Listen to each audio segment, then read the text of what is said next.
world is as we see it. The world is as we think. We say that we create our world, like just Aditi said, that now when she concentrates on the self, the physical things which, pains her, they go.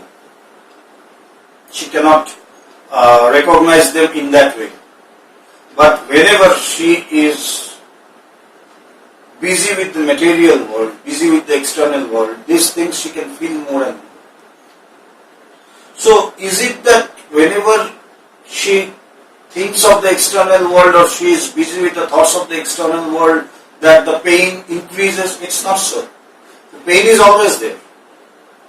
But the mind which feels the pain, as that is engaged in the thought of the self, when the mind is turned inwards, then what happens? That mind moves away from the pains and sufferings and goes inward. Because it is the same mind which goes outside into the external world, gets itself busy with all sort of things, running here and there and doing all sort of things. And the same mind is used when we meditate, when we concentrate on the self, when we are listening to Vedanta, when we are trying to go into our own depths. It is the same mind. These are not two different minds. It is the same mind. When it is restless and chaotic, it runs after the external world. And when it is at peace with itself, when it is calm and quiet, it can go inside. So the more we go inside, the less we feel the sufferings of the external world. The more we go inside, the less we see things in the external world. The things which afflicts us, which gives us pain, which gives us sufferings. So it is the same mind. So this mind is creating my own world. How is the world? The world is neither good nor bad. The world is as we see it. You see, at times what happens that when we wake up, in the morning, and suddenly we don't feel good, like lethargy and laziness and my mind not feeling good. And I don't feel like going to office or doing things which I'm used to do, my daily activities or all the things. I don't feel like doing it. Maybe even I skip my office. I skip my daily routines, what I'm used to. So, it creates its own world, which is not so good. And it doesn't feel good with the world. I do not feel like speaking to people. I feel like staying inside to be quiet, and it's not good. And even things which were said to be done by me, like with prior appointments and all those things, I even skip those things. I don't feel like interacting with people, talking to people. I'm very sullen and sad. But again, at times what happens, that one fine morning I wake up and I feel so nice, so fresh, so beautiful. And what happens is that on that particular day, I do so many things. I do all my daily duties or my activities. I finish all my appointments or all my prior activities which were said to be done or which I thought I will be doing. And then I do something extra.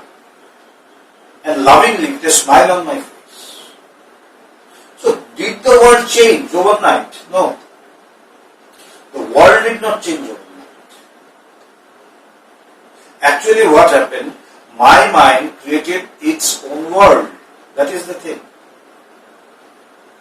The day I am sad, I create my own world which is full of negativity, dull and not feeling good. Even I don't feel like speaking to my friends. But the day where I find my mind very fresh and very fine, I speak to so many persons. I take out my phone and even ring to someone with whom I have not talked for so many days or maybe for months or years. So it is my mind which has created my own world. So the same world seems to be different to different minds. To a mind which is tremendously extrovert, this world is something. A mind which is tremendously introvert, this world, the same world is something else to him. A mind which is not so much extrovert, not so much turning inwards, the same world is again something else to him. So things depend, and this is what Vedanta says, that the world is as we think it. If my thoughts are good, the world is good. If my thoughts are bad, the world is bad. But actually the world is neither bad nor good. It is how we see it, how we think it. There is a very beautiful story about this, that how is the world? And that I create my own world, as Vedanta says. So a very beautiful explanation has been given through an illustration, through an example, through a story. And the story goes like this, that on a dark night there was a log, a big tree, piece of tree. It was there in the dark, lying by the side of a road. So a thief was going by that tree, and it was very dark. And suddenly, even in the darkness, we can see something. Because actually, darkness means less light. There is nothing as darkness. What is there is less light. The light is less. So still we can see it. When suddenly there is electricity cut off in the night, I cannot see anything. But just after a few moments, I can see in the dark a bit of something. So similarly, the thief, he saw that something is there. And then he thought, oh, there is the policeman. He is just there for me. He is ready to catch me. He is waiting for me there. And thinking so, he fled the scene. Fled away. He ran away. After some time, a drunkard was going by the same road. And he also saw that something is there in the dark. And he said, oh, my dear friend, you see, you have drunk, but you have drunk so much that you could not keep any more balance, you could not keep your control, you didn't have any control and you fell. But you see me, I am still on my toes. And saying so, he just passed away.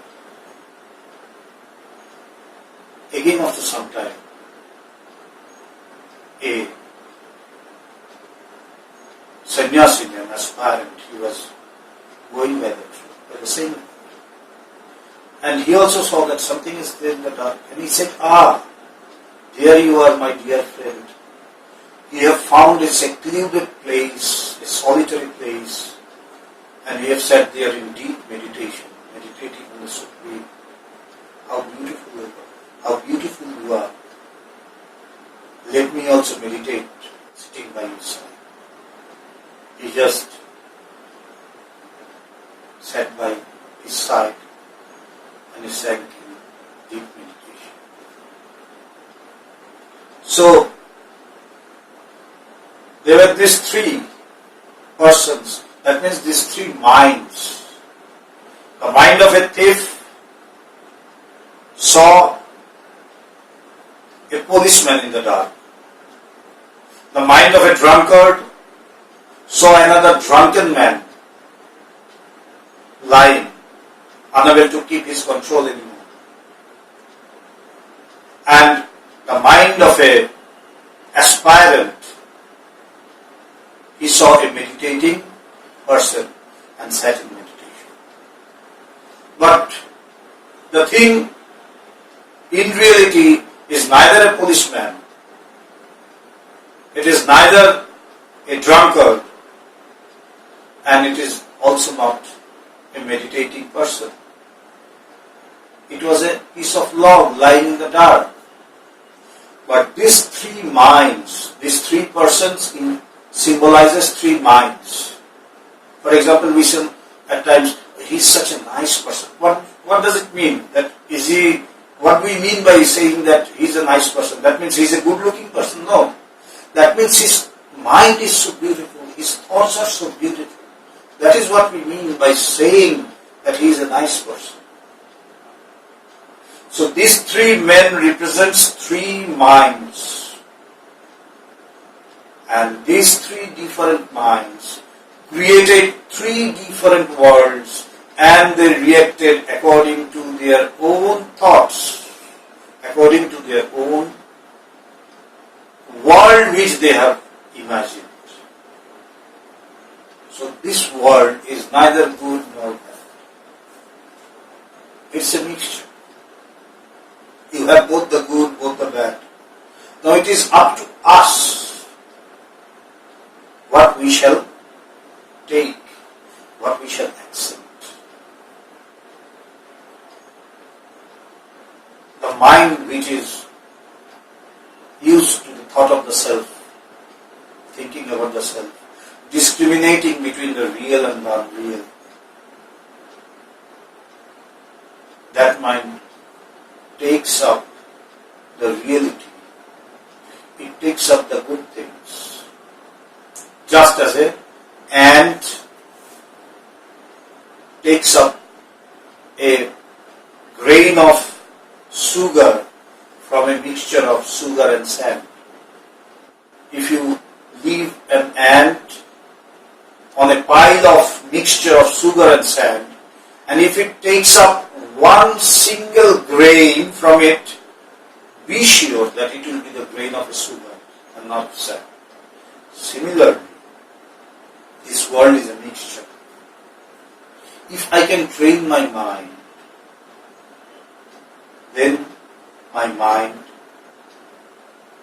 will take the good, will take the reality, will accept the reality, and try to discover the truth. Try to know the truth. So this world is neither good nor bad. The world is as we see it. The world is as we know it.